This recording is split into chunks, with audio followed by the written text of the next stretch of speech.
Good morning, students. How are you, all of you?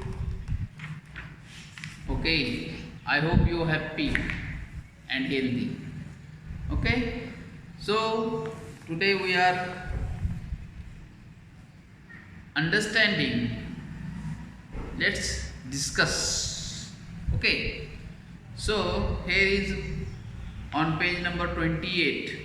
Here is some statements. Discuss the following statements. Given an example for the true statement. Give reason for true the and false. Okay. So statements काय आहे पहा. Two acute angles can be completes of each other. काय आहे statements? Two acute angles can be completes of each other. तर दोन लघुकोन हे परस्परांचे कोटिकोन असतात किंवा असू शकतात. दोन लघुकोन हे परस्परांचे कोटिकोन असू शकतात. सो कॉम्प्लिमेंटरी अँगल्स, तर कॉम्प्लिमेंटरी अँगल्सचं माप आपल्याला माहिती आहे 90 डिग्री असणे गरजेचं आहे. सपोज टू ॲक्यूट अँगल म्हणते, सपोज मी 35 डिग्री समजलं प्लस दुसरा 55 डिग्री समजलं, ह्या दोघांची जर आपण बेरीज केली तर इथे 90 अंश म्हणजे दोन ॲक्यूट अँगल हे कॉम्प्लिमेंटरी अँगलची जोडी असू शकते. So that statement is true. Second statements, two acute angles can be supplements of each other. आता दोन लघुकोन हे पूरक कोनाची जोडी असू शकते का? आता पूरक कोन म्हटलं की आपल्याला माहिती आहे पूरक कोनाचं माप 180 अंश असतं दोन पूरक कोनाच्या जोडीचं माप. मग लघुकोन म्हटले की 90 पेक्षा कमी समजा 89 आहे आणि दुसरा पण 89 पकडला तर 89 किती येतो 178 डिग्री येतो. आपल्याला पूरक कोनाची जोडी शोधण्यासाठी 180 डिग्री पाहिजे, म्हणून ही सप्लिमेंटरी अँगलची जोडी असू शकत नाही. त्याचं कारण the sum of the measures of two supplementary angles is 180 degree. हे त्याचं कारण आहे. So third statements, two right angles can be complements of each other. Two right angle, आता दोन राईट अँगल समजून, राईट अँगलचं माप असतं 90 डिग्री आणि प्लस 90 डिग्री, दोन राईट अँगल समजलं. आता 90 degree plus 90 degree answer is 180 degree. पण या ठिकाणी कॉम्प्लिमेंट्स म्हटलंय, पण कॉम्प्लिमेंट्स म्हणजे काय असतं, दोन याचं मापच 90 डिग्री पाहिजे तर ते कॉम्प्लिमेंट असतं. So that's false. हे काय आहे, चुकीचं आहे. तर कारण काय, the sum of measure of two complementary angles is 90 degree. समजलं? तर हे त्याचं कारण आहे. चौथं पहा, two right angles can be supplements of each other. असू शकतात two right angle 90 degree is equal to 180 degree आणि सप्लिमेंटरी दोन सप्लिमेंटरी अँगलची जोडी 90 डिग्री असू शकते. म्हणजे हे विधान काय आहे, ट्रू आहे. तिथं तुम्ही लिहू शकता two the measure of each right angle is 90 degree. The sum of measure of two right angles are 180 degree. So that is true statements. Number 5, an acute angle and an obtuse angle can be complements of each other. एक acute angle आहे, acute angle suppose मी धरला 80 डिग्रीचा आणि एक आहे obtuse angle. Obtuse angle म्हणजे काय, 90 degree पेक्षा ग्रेटर दॅन असतो. ओके, आता ग्रेटर दॅन म्हणजे मी नुसते 91 जरी डिग्री समजलं तर त्या दोघांची बेरीज किती होती, मग 8 आणि 9 17 म्हणजे 171 डिग्री होते. असा जर विचार केला तर आपल्याला जो कॉम्प्लिमेंटरी अँगल्स पाहिजे आपल्याला 90 डिग्री त्या दोघांची बेरीज असणं गरजेचं आहे. म्हणून ही जी जोडी आहे ती चुकीची आहे. त्याचं कारण लिहायचं, the sum of the measure of an acute angle and the obtuse angle is greater than 90 degree. त्यामुळे हे उदाहरण चुकीचं आहे. Now last, one acute angle and one obtuse angle can form a pair of supplementary angle. एक acute angle suppose हा घेतला आणि ही घेतला, काय म्हणतात obtuse angle सपोज हा घेतला. ओके, आता हा 91 घेतला आणि हा जर मी 89 घेतला. ओके, तर ह्या दोघांची बेरीज येते ना 180 डिग्री, आहे नाही. तर ह्या दोघांची बेरीज 180 आली म्हणजे हा ॲक्यूट आहे, हा ऑब्ट्यूज आहे. याच्यावरून आपण समजू शकतो की ह्यांची जोडी होऊ शकते. So that is a angle A angle. आता समजा अँगल ए 89 डिग्री आहे, अँगल बी 91 डिग्री आहे आणि ए आणि बी हे सप्लिमेंटरी अँगलची जोडी असू शकते. Okay, so I hope you understand that statements. Okay, so now today we are learning next topic. The name of the topic is opposite rays. Opposite rays. आता ऑपोजिट रेज म्हणजे काय? ऑपोजिट म्हणजे काय? Opposite म्हणजे विरुद्ध संख्या. Okay, आता opposite विरुद्ध झालं, ऑपोजिट नंबर म्हणजे विरुद्ध संख्या. पण आता आपल्याला ऑपोजिट रेज पाहिजे. रेज याचा अर्थ काय आहे? किरण. म्हणून opposite rays, opposite raise.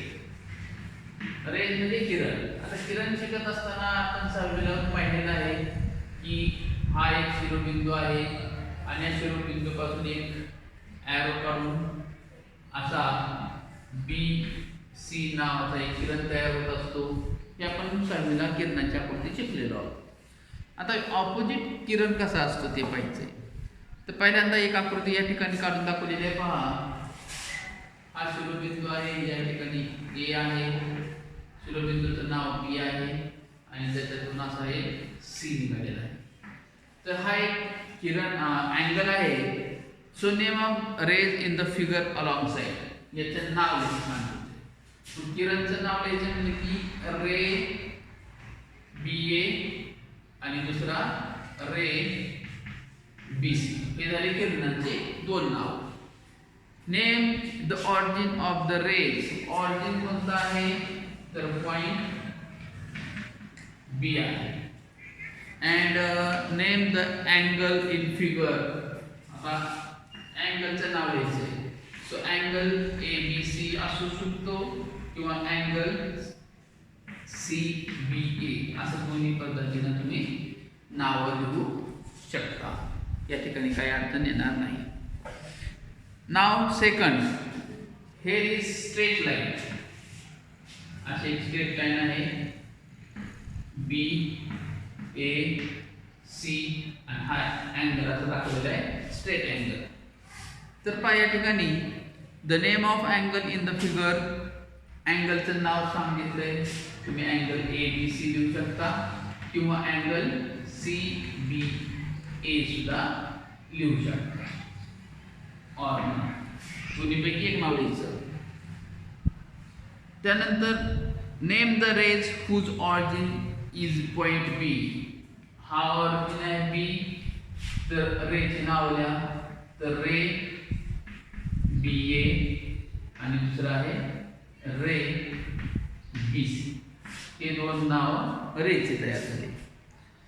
So in figure 1 ray B C and ray B A meet to form on obtuse angle. बघा, यापासून बी आणि बी सी पासून एक ऑब्ट्यूज अँगल प्राप्त झालेला आहे. म्हणजेच कोणता? विषाकोन प्राप्त झालेला आहे.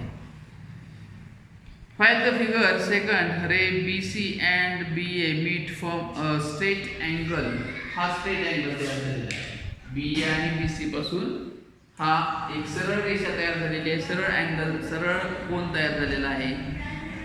Okay, so we get the straight line here. Ray BC and BA are opposite ray. म्हणून या ठिकाणी BA आणि BC हे ऑपोजिट रे असू शकतात, ज्याच्याद्वारे एक सरळ रेषा तयार झालेली आहे. So now I know two rays which have a common origin. दोन रे ज्यांचा एक कॉमन ऑरिजिन B आहे, तो common origin and form a straight line. त्याचबरोबर काय केलेले आहे, एक सरळ रेषा तयार केलेली आहे. So are said to opposite rays. आणि यालाच काय म्हणायचं आहे, एकमेकाचे विरुद्ध किरण असे म्हणायचे आहे. आता त्यानंतर आपण डायरेक्ट एकच प्रश्न आहे सराव संचामध्ये, तो पण पाहणार आहोत. पहा, प्रॅक्टिस एट 18 एक फिगर काढलेली आहे अशा पद्धतीनं. ओके, त्या फिगरचं नाव आहे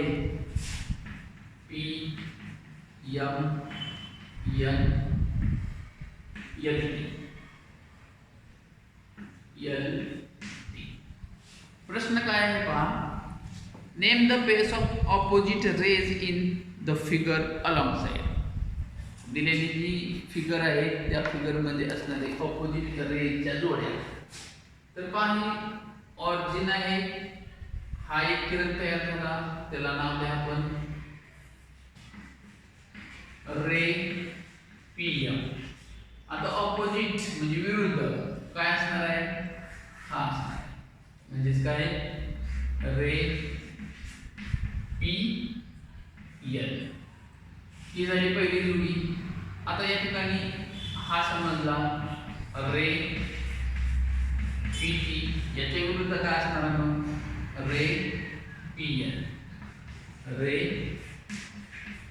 PN. ओके, हे झाले दोन जोड्या एकमेकाच्या विरुद्ध किरणाच्या. आता दुसरा प्रश्न, are the ray PM and PT. आता PM, रे PM आणि रे PT. तर आर म्हणजे हा प्रश्न विचारला, हो करा किंवा नकारात.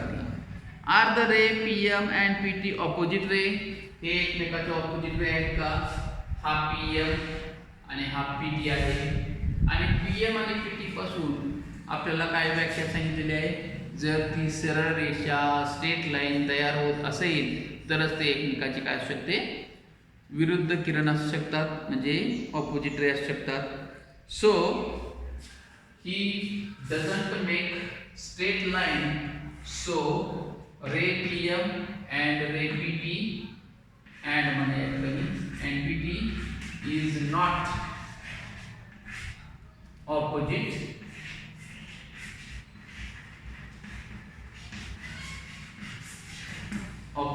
rays. या दोघांच्या द्वारे सरळ रेषा तयार झालेली नाही, त्या कारणाने ही एकमेकाचे विरुद्ध किरण होऊ शकत नाही. Okay, so I hope you understand that topic. So take care, stay home, stay safe and good bye.